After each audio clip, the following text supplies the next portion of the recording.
Mesdames et messieurs, bonjour, on est de retour pour notre deuxième plante, deuxième jour déjà. Aujourd'hui, on parle du Japana. C'est parti. Là, on est dans la famille des Astracées, ok.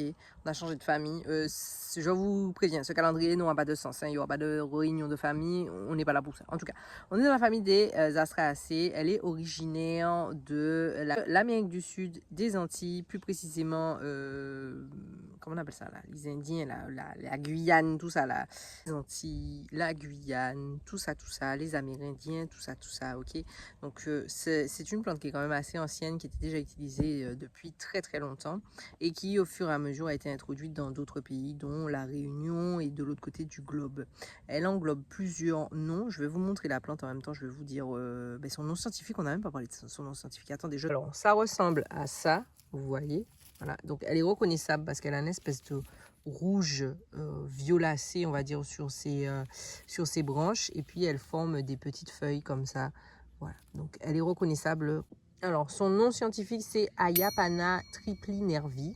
Comme d'habitude, je vous mets ça. Où est mon doigt? Je vous mets ça ici, ok?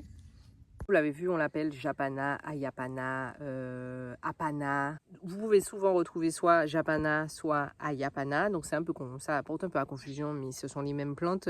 Ou alors herbe couteau, je crois. En tout cas, il y a plein de noms. Laissez-moi savoir comme d'habitude comment vous l'appelez chez vous, mais il y a plein de noms.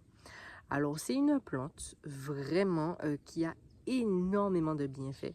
Vous la trouvez de temps en temps au niveau du temps de la purge, en fait, dans les bains et dans les surtout dans tout ce qui est pour se nettoyer, en fait, dépuratif, voilà. Mais elle ne fait pas que ça. Elle est énormément utilisée, que ce soit au Brésil ou alors dans l'Amazonie, toute cette zone-là, et même à la Réunion. C'est une plante en fait qui est largement mise en avant. Sous nos latitudes, elle est un petit peu moins utilisée. Elle est beaucoup envahissante dans les jardins, mais les gens ne l'utilisent pas plus que ça. Comme d'habitude, vous me direz si vous l'utilisez pour ces vertus-là ou alors pourquoi vous l'utilisez.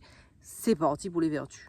Alors, comme je vous ai dit qu'elle est utilisée pour le moment de la purge, elle va être dépurative, elle va être pour les problématiques au niveau des parasites intestinaux. Donc, si vous avez des vers, pour vous purger en fait. Donc, elle a déjà ce premier chapeau en fait. Alors, elle va être anti-inflammatoire, antioxydante. Elle est aussi très bonne pour les problématiques au niveau de la digestion. Donc si vous avez des difficultés en fait de digestion, voilà, vous vous sentez pas bien, le repas est mal passé, vous pouvez utiliser le Japana pour vous aider. Elle a aussi un impact sur tout ce qui est les problématiques respiratoires. Donc vous avez des problèmes respiratoires, que ce soit les bronchites, les toux, toutes ces choses-là, vous pouvez mettre du Japana dans votre vie.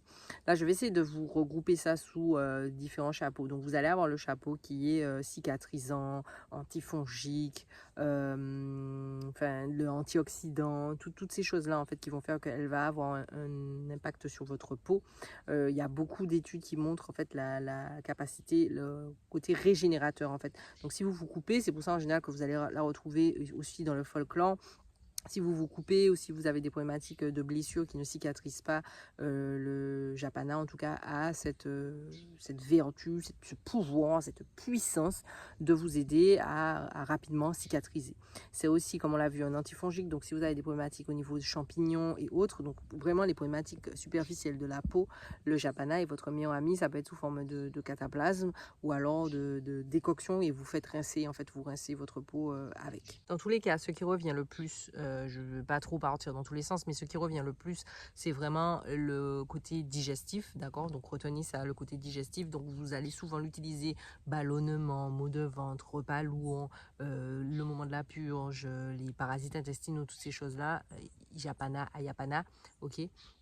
Deuxièmement, les problématiques de la peau, donc comme on a vu, cicatrisation, ulcères, les plaies qui s'infectent, enfin toutes ces choses-là, vraiment les petits problèmes superficiels de la peau, les champignons, tout ça, Japana, Ayapana, votre meilleur ami. Et enfin, troisièmement, tout ce qui est anti-inflammatoire, microbactérien, donc vous allez avoir également les toux, les grippes, les fièvres, les états grippales, toutes ces choses-là. Ayapana, Japana, votre meilleur ami. Voilà. J'essaye de faire regrouper parce que sinon je veux pas vous perdre en fait parce qu'il y a énormément à dire sur cette plante. Cette plante a énormément de vertus. Vous allez en trouver un petit peu partout et j'essaie vraiment de vous la regrouper. Donc vous pouvez, pour les utilisations, vous pouvez soit l'utiliser en interne, comme on l'a vu, sous forme d'infusion ou alors de décoction, c'est vous qui voyez. Vous savez déjà, moi je vous conseille toujours l'infusion. Vous prenez quelques feuilles, on ne dépasse pas 20 grammes pour un litre d'eau et vous buvez des tasses, voilà, dépendamment de ce que vous avez besoin de régler. Si c'est un problème externe, vous pouvez faire une décoction, donc ça veut dire que vous faites bouillir les feuilles. Et vous prenez cette eau et vous vous rincez avec.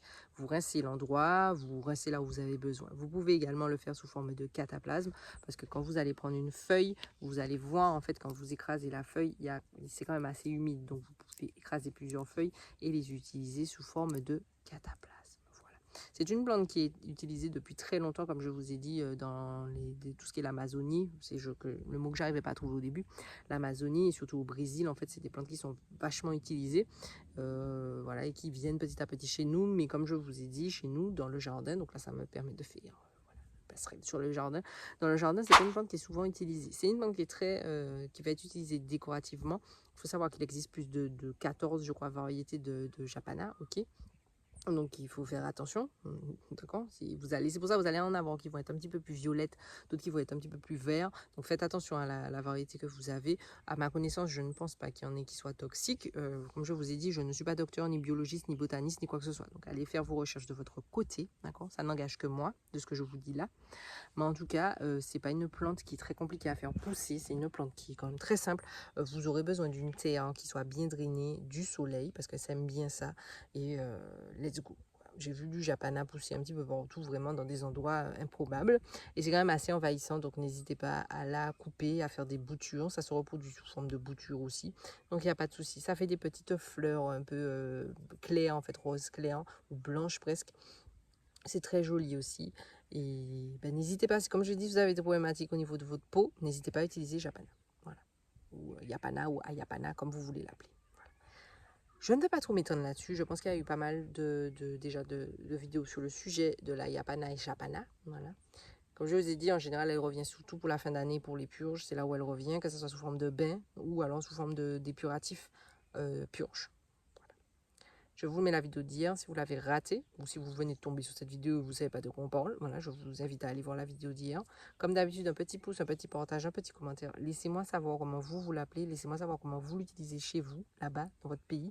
Laissez-nous savoir le pays aussi. Hein, voilà. Ne dites pas chez moi, on l'utilise comme ça, on ne sait pas d'où tu viens. Voilà. Et puis on se retrouve demain pour la 3e vidéo.